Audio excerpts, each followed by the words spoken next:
Hello， 大家好，欢迎收看景霞的频道，我是景霞。今天我们要录的胶是 HGUC 网线版的吉姆斯巴达。我呢是闲鱼收的转单，这一款网线是22年的12月发售的，当时的定价是2200日元。之前呢我也做过 HG 的狙击吉姆的喷涂，如果有小伙伴熟悉的话，应该知道我之前喷的那款吉姆也是一个士官长的配色，所以呢我对绿色涂装的吉姆是颇为心动的。之前呢玩过的通贩也比较多，但是这一次呢对这款网线也是没法拒绝。这一次的板件的话还是带有一点 GK 的风味的，所以后续呢有机会也是进行一个补色。我是景霞，做视频不易，还望大家多多点赞支持。在聊模型的素质之前呢，我们首先来了解一下这一款机车后面的故事。官方时间呢是在 UC 的0079年，当时的 RGM-79 吉姆呢性能并没有完全达标，所以呢也受到了部队官兵的指责。于是呢联邦军也不得不支持官兵的现场改装整备，于是呢就有了第17装甲海军陆战队的特务2排所改造出的对应热带雨林地区的 RGM-79S 吉姆斯巴达。这次套件的配件呢也不多，整个外甲的新贵度还是颇高的，除了本体的光束步枪和小匕首之外，其余的配件呢就是4个手型带2把特效剑。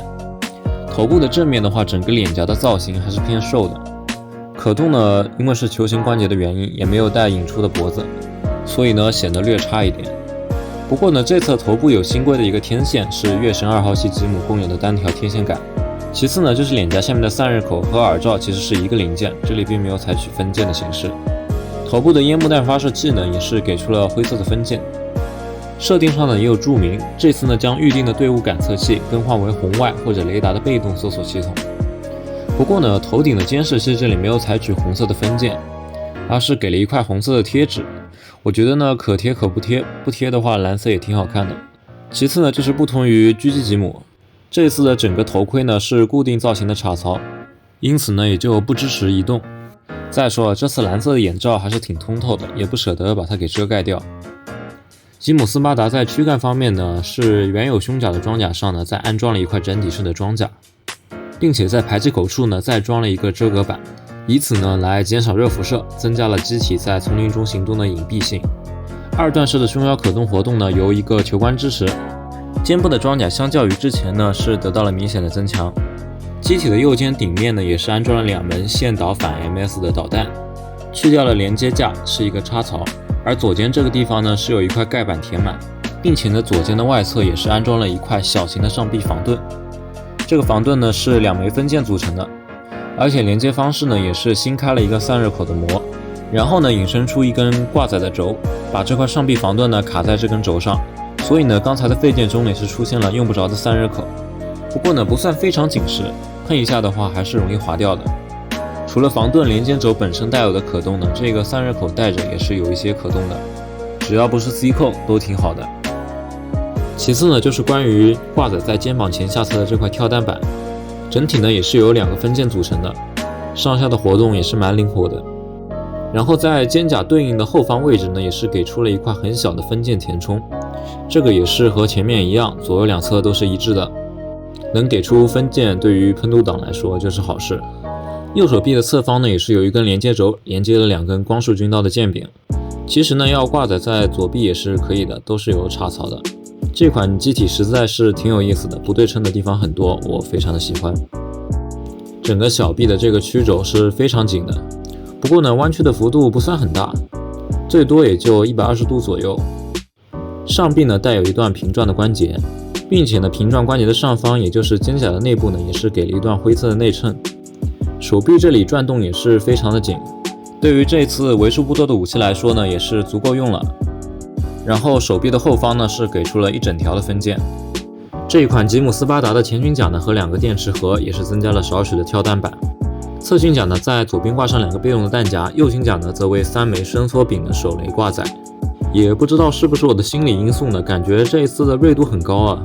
对比 HG 的狙击吉姆呢，感觉这次的 C 面确实有稍许的减少。前裙甲呢不算单薄，但是呢里面也是很正常，没有内衬。右裙甲呢是一整块分件，它的伸缩手雷呢也是不能拆下来的，也就是一整个零件插在这个侧边的 PC 键上。左边呢也是如此。后裙甲的话，自己可以选择是否要安装2个挂载架。挂载架呢可以挂载光束步枪的电池盒，连接方式呢是 H 字的卡槽，连接也比较省力，直接插上去就可以了。裆部的黄色 V 字呢是需要贴纸来补色的。下面的话来看一下腿部的可动吧。前踢的话有个90度，然后屈膝的话大概在150度左右。大腿的根部呢和肩膀的关节是比较像的，也是有一段平转的关节。这一类方类机设的话，大多没有一个圆形的大腿根之类的，所以对可动的话也是有一些优势吧。然后大家比较关心的就是膝盖弯曲的一个防穿帮，这也是做的挺好的，包括膝盖的后方也是有盖板的。因为我后续可能还要拆的原因呢，所以没有拼得很紧，有些比较大的缝呢，其实都是可以完全避免的。吉姆的整个小腿还是比较饱满的，对宿主或者喷涂的玩家都非常的照顾。像这些散热片的补色也是非常容易，不过呢，就是小腿太长了，可能摆不了蹲姿。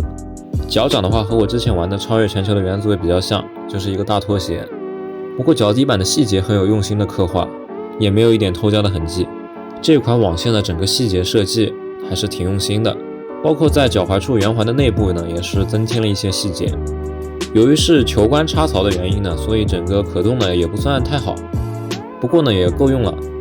背包的话取消了光束件的基座，然后改成了一个米诺夫斯基粒子的储存罐。这个储存罐呢是可以向上抬出的，在设定上呢可以用于单击散布米诺夫斯基粒子。还是因为光束件基座的取消，因此呢背包左侧呢额外增加了一个格斗匕首，匕首呢也是给出了灰色的分件，随意的拔插比较方便。在背景故事中呢，第17装甲的海军陆战队特务2排的格雷上尉呢曾经驾驶过该机。当时呢，他也是带领了部下们参与了12月2日的婆罗洲登陆战。从资料中可以得知呢，他们遇到了一台古夫系的 MS 和2台扎古2系的 MS， 但是呢，并没有留下战斗的痕迹。然后除了刚才的匕首呢，其他的武装方面呢，包括了一门含3枚榴弹发射器的无托式机枪和一枚下挂火焰发射器的专用手枪。这里呢，我不确定是不是这一款 HG 的拼装模型有所阉割。按照原设呢，确实是带有一把含火焰发射器的手枪的。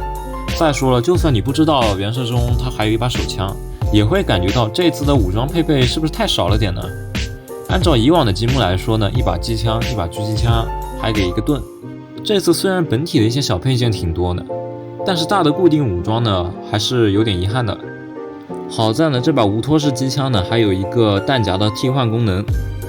也可以联动本体后裙甲的一个装载。前上方的这一抹绿总让我感觉有点 AK47 的幻视。然后弹夹的装载可以直接插，不过呢侧边的这个挂载架呢容易掉，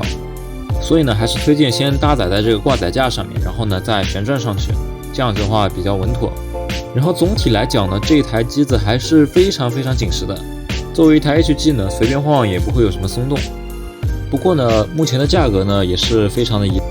我呢是165包邮，现在如果要去小黄鱼收转单的话，可能价格都要在200多。如果不是非吉姆斯巴达不可的话，还是建议大家先观望。毕竟呢，其他的 HG 的网线好玩的也挺多的。总之呢，还是多一份选择吧。本期视频呢就到这里，大家多点赞支持，我们下期再见，拜拜。